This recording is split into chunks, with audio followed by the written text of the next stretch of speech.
Join us, MrTruck.com, for truck reviews, trailer reviews, and accessory reviews. Welcome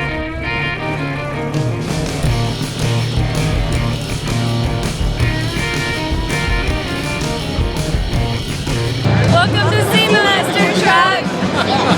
MrTruck here with some more reviews about this 2022 Maverick. Had a lot of fun with it, went like 1,900 miles, went to SEMA to Utah and back.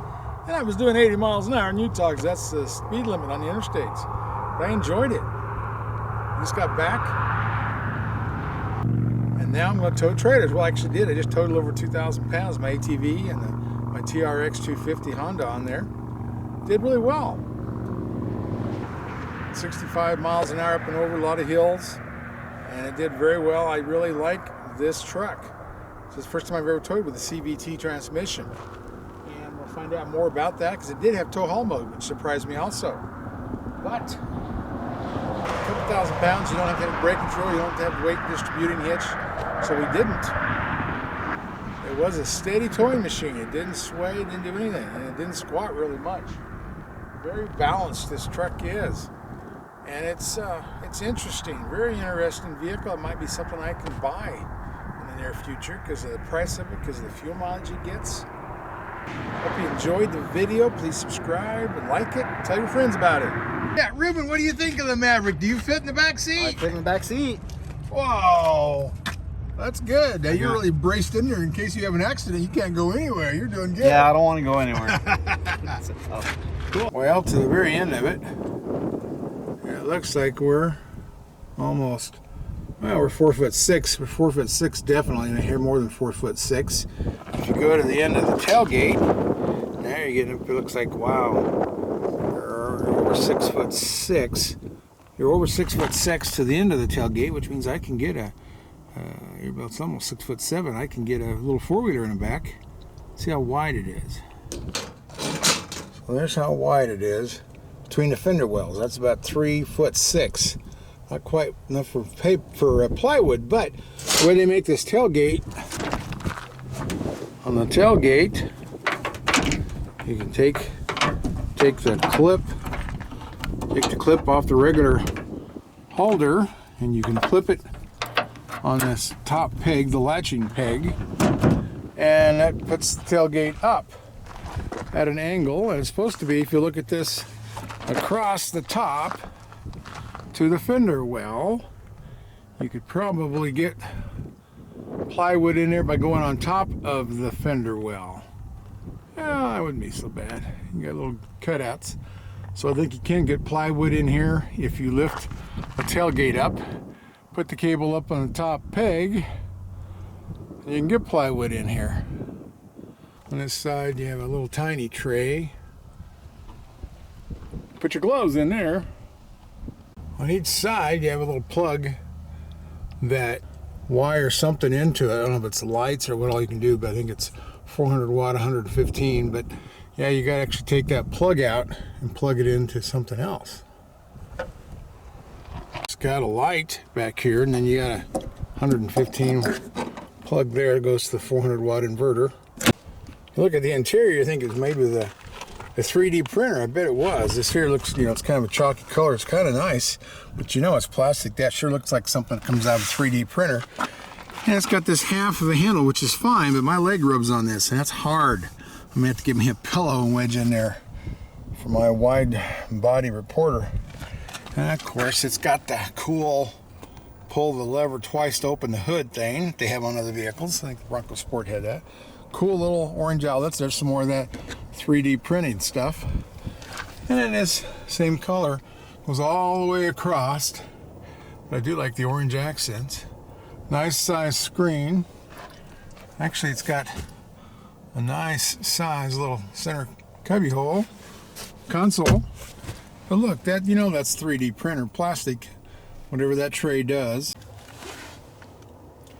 You can tell it's 3D printer. That's where you put your phone, some other stuff, and it's got a dial gauge, and there's your e-brake, your parking brake, and it shows your modes, which is pretty cool. You can go tow haul mode, slippery, eco for fuel mileage. Then there's sport. Man, I gotta try sport. Pretty cool mode button. And it's all right there. There's your mode button. And there's a place to put your credit card. Look at that. Credit card actually fits in that slot. So I suppose if you're using your card a lot, you just leave it in there for a while. Yeah. Really nice seats. Ford makes good seats. And it's got the orange stitching. But they're long-lasting seats. I've had really good luck with Ford trucks for how their seats wear. But now look at here. Just saying here comes with the truck. Since it doesn't have XM, you can't get XM. They give you a card to hook up to Spotify and play it off your phone, which I've done. And it's even got songs they pick out in there that's supposed to match the Maverick or something like that. And then so I've actually had to load music on my phone through Spotify. I've never had a phone that I loaded music on. So I'm becoming a techie. But you know, this is it's quite the deal. Now that I'm all technical, I can probably, you know, figure out cold fusion and antimatter, and maybe I can cure cancer now that I can figure out how to put music on my phone. But yeah, pretty cool. And it does have a low gear. I've noticed some other, these are the CVT transmission, the belt, and this actually gives you a low gear, so it must have another planetary just so you can engage mechanically on a low gear to give you a good start if you need it, or low range kind of thing. This is a two-wheel drive. But you know, a CVT, constant velocity transmission, we had those in combines in the 50s and 60s. That's what wheat combines you harvest crops with had. And then, you know, later on in the late 60s and came out the snowmobiles, and now they're in all their ATVs, except for maybe Honda. But yeah, a lot of plastic in here, and that's what it is. It's, you know, it's a vehicle for the economic side of things. Just a little over $26,000, but pretty cool. Now I have music on my phone. What a deal! In the back seat, you don't have a lot of leg room. The back part of the seat's good support. Got a picture of Ruben, my mechanic, in here, and he fit in here real well. But, and of course, I'm going to SEMA, so I got to bring all my masks and my gloves and everything else so I can get in the door. Nice looking wheels on this XLT package. By golly, it's an upgraded XLT. It's special, I'll tell you about that. It's even got the door, the keyless door thing, but look at the cladding. It's got a plastic liner underneath there. Goes all the way up. And back on the back end goes all the way around your bumper. That's nice, kind of keeps some of the rocks off of you. Welcome to 2021 SEMA with Kent and Kelsey. Today we're here with Celastic, and this is our new friend Alejandro. Welcome to SEMA 2021. We are here with Rescue Wench, and this is Mike and Kent and Kelsey. Let's see what this one can do. Don't go away, MrTruck.tv. We'll be right back.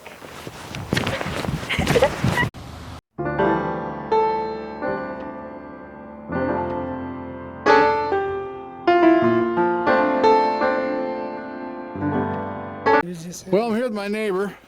We're looking at this here Maverick, and I've always enjoyed the mini trucks from the 70s and 80s because you could reach down and touch the floor. Well, now you can. Okay, Juan, look at that.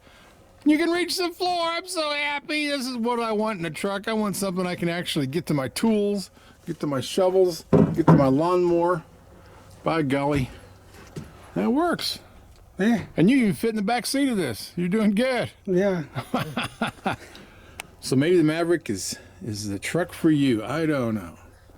Of course, we used our regular hitch for these smaller vehicles. This is the Gen Y, the Rebel. And it worked great pulling this 2,000-pound ATV trailer with an ATV on the back. And it's adjustable and it works great on a truck just like this. It's perfect for the Maverick. 2-inch receiver hitch, 2-inch ball, and it's adjustable.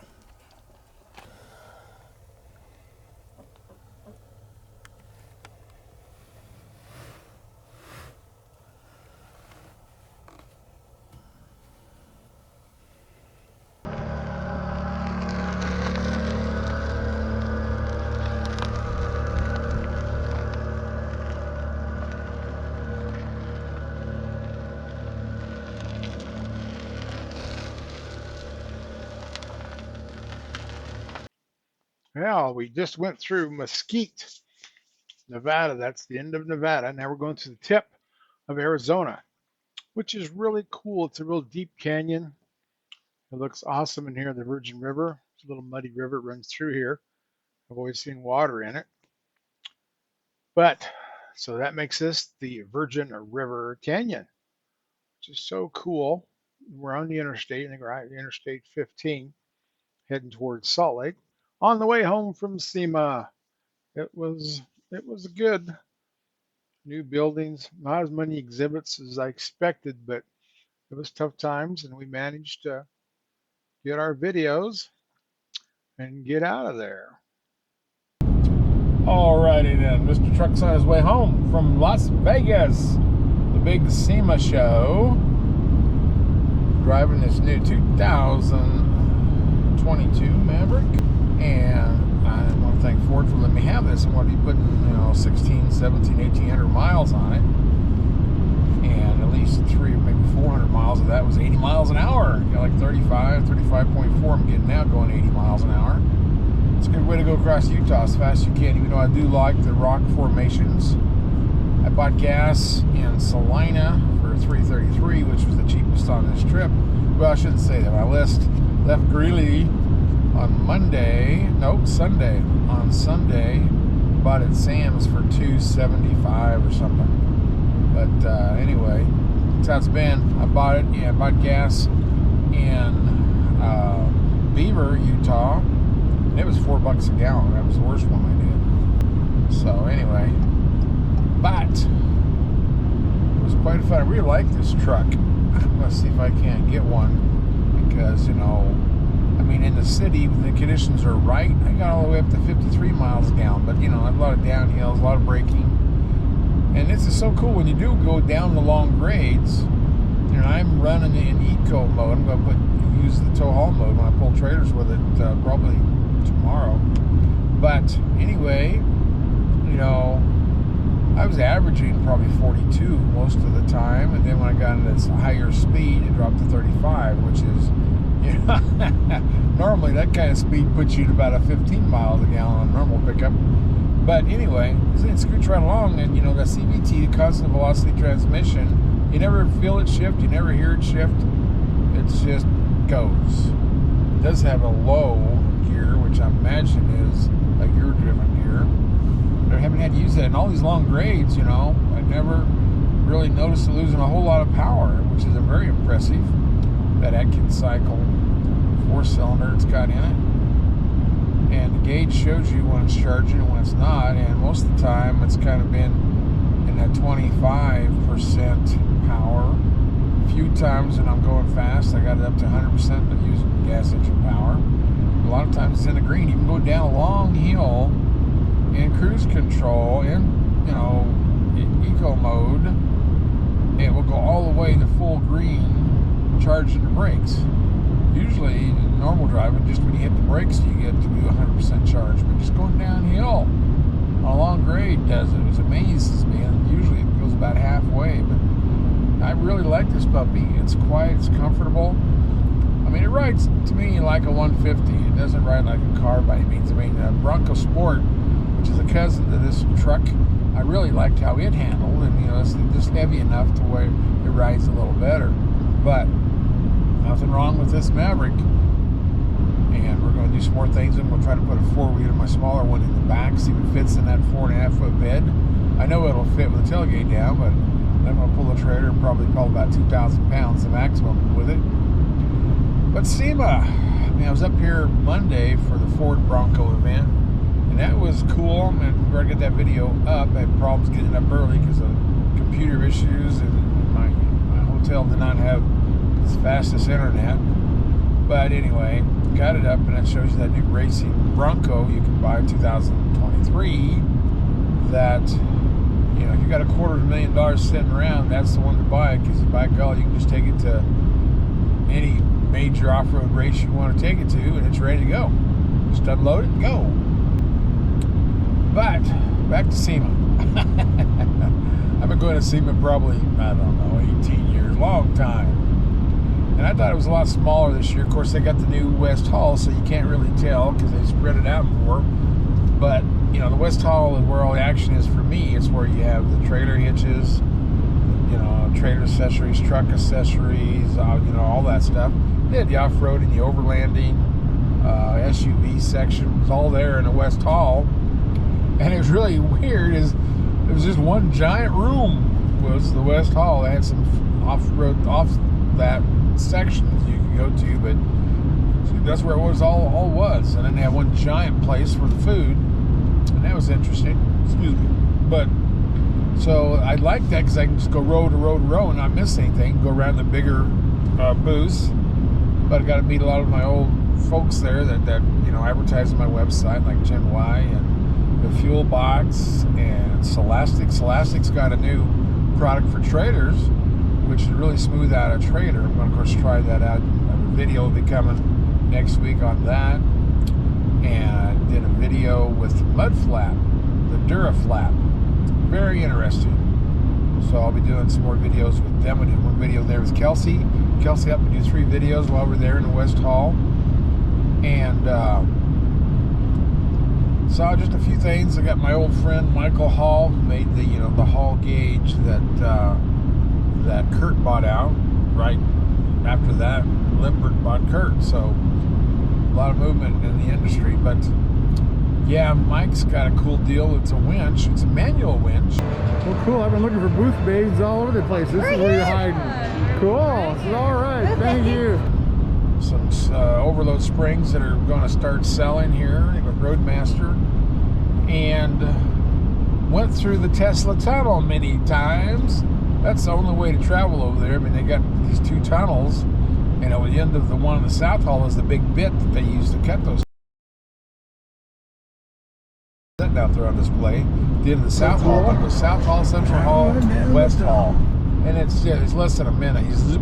They go like 45 miles an hour, and man, that really saved some walking time to go from the West Hall to the South Hall. Then I used it to go to the South Hall to the Central Hall, and Kelsey and I went from the Central Hall to the West Hall with it in it. So it's pretty cool, and they had some with the wings, some of the 3 motors, mostly the dual motor ones. Yeah, it was interesting and fast. I mean, I had my bags in there, and we just did all kinds of stuff. But yeah, that's impressive, and that saves you so much walking at SEMA. I mean, I'm an old man. I'm getting wore out, so maybe next year might be the scooter year. You know, get that scooter out there, maybe my walker. But no, well, hopefully I'll lose some weight for next year and. TFL bike. Yeah, cool. Did you leave your great leader somewhere? We're looking for him. That's really? What we're doing. Have you guys been on the loop? I'm going to write it now. Yeah, we just did. Yeah. How long does it take to go to South Hall? Is it 3 seconds, 4 seconds? It's like 20 seconds. Wow. Maybe 30. Stay like wide open? Is there any Cybertrucks here? I want to ride a Cybertruck in the tunnel. No, it's like a chill 20-mile-per-hour tunnel ride. Really? Yeah. Oh yeah. Well, cool. There's a lot of cars they got parked. Funky lights in the tunnel. Yeah. RGB. If you like RGB, it's the place to go. What's an RGB? Right. Right as getting in the Tesla. In the Tesla tunnel. Holy cow. Oh, climbing in the Tesla. Oh, goodness. Oh. Are you an autonomous driver? I sure am. Oh, okay. Okay, I'm almost inside. Oh, bigger doors. Some of those have bat wings. This one doesn't. No. How are you doing today? I'm okay. I need to sleep. Can I sleep in here for a few hours? Fold these seats down. For about 40 seconds. 40 seconds? Are we going to go hyperspeed? Kind of. Sonic boom kind of thing? Wow, look at the moonroof on this thing. Wow, you can see the stars. Wow, look at the screen on this puppy. Wow, in the tunnel. About to go in the Tesla tunnel in the Vegas loop. I need to go to South Hall if that's where we're going. Sounds good. Okay. Ow, a roller coaster. Whee!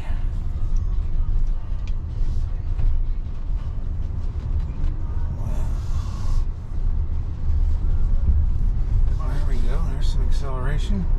Is this a 3 motor or 2 motor? Dual motor. Duals, okay.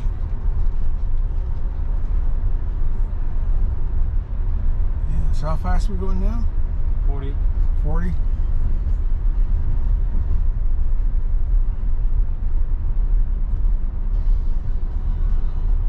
Cybertrucks here, is there? Nope, no Cybertrucks. I'd love to see a Cybertruck. Yeah. I know they all can be autonomous, and they can. Cool. And we got an escalator.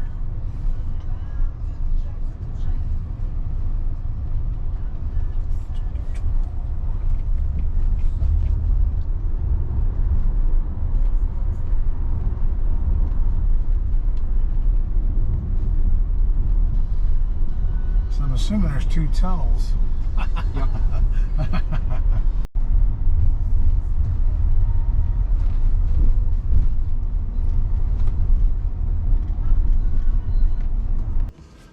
Okay. Trying this Maverick hybrid, rated to tow 2,000 pounds. That's about where we're at. Got this one little TRX 250X Honda ATV on the back. It's one of them quad racing kind of things. They're pretty light, and the trailer's pretty light. It's about 1,700, and the TRX is about 300 pounds. So, gonna run it up and down the highway. Not gonna have a chance to take it to the mountains, but I do know how this did in the mountains because we got back to Vegas. And we drove over several mountain passes, including the Ike, the Twin Tunnels, Eisenhower and Johnson, and took it over Vail Pass, and all those long grades in Utah, and it did really well.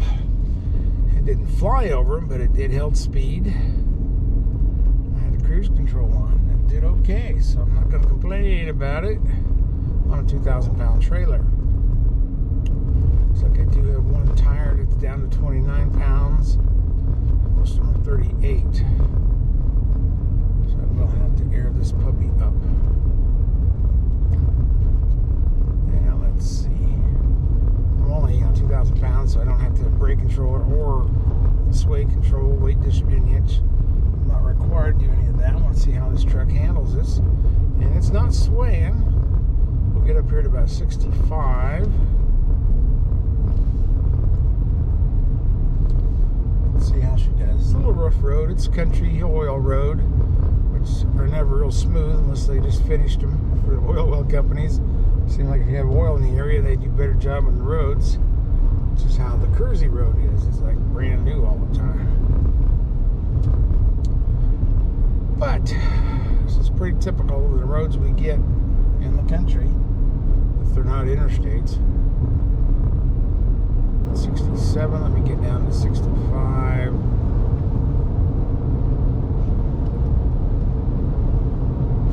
Boogieing right along, me and all the flies. This time of year, they know their time has come to die, so the flies are all trying to get someplace warm. It's going to last a few more days in November. And this is an XLT, but it's fairly quiet. If you have the radio on, you don't hear anything anyway, but you can hear a little bit of road noise in this. That's the difference between this and the Bronco Sport. It was really well insulated. It was nice and quiet, handled wonderfully. And this is just a little different. It's a little lighter. The truck is. Same rack and pinion, same subframe and all that on this unibody. And they didn't do what Honda Ridgeline did. On the Ridgeline, for a while it was all one sheet metal across the side. Then people thought, it didn't have a bed or whatever the argument was, and so they put a little indentation between the cab and the bed. It still was a unibody, still one piece of metal, just had an indentation, a piece of rubber in it.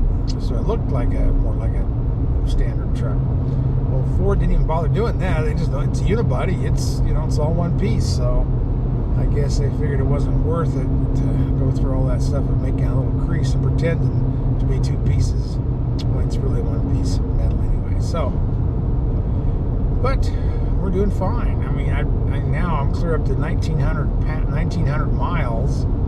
So, it's quite a while. I've been driving this for 7-8 days. Took it to the SEMA, saw all the sites, saw the new products out there, and we have several videos. I'll have some of my SEMA coverage. So it's been a very eventful week. Kelsey's back. She did 3 videos at SEMA with Kelsey. So that's interesting. Got one of them up right now with the Duraflap mud flaps, and I want to do an install review of that product too. Put it on my truck and see how all that works out. But going through rolling hills out here in the sand hills in eastern Colorado, and you can see the power pull off the 50% when it goes up the hill, and of course it goes back down and going down the hill. So if you're really in the hilly area, you know, you're going to be charging your batteries going downhill and using a little bit of the engine power going up, but it's not a constant grade like you see in the mountains. It's whoop-de-doos. So I'm whoop-de-doing it. Out here where the sagebrush grows, and the rattlesnakes, and the turtles, and the rabbits, and the antelope, and the deer, and the eagles, and a lot of lizards, a lot of sand lizards running around down here. My granddaughter loves all those animals.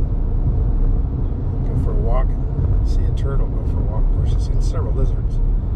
Once in a while, we got to get the ducks in, because those eagles, they get kind of low. Instead of those big horned owls, they can kind of just taste what a nice juicy duck would be like. So we have to put our ducks inside once in a while.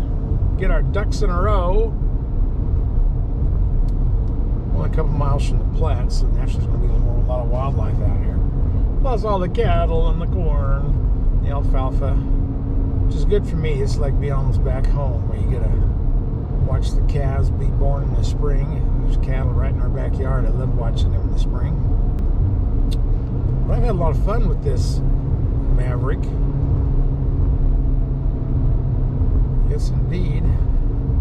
We get a hybrid, you know, we've had it as high as 53 in some cities when all the conditions were just right. Most of the time it's really easy to hit 42 and 43 in the city.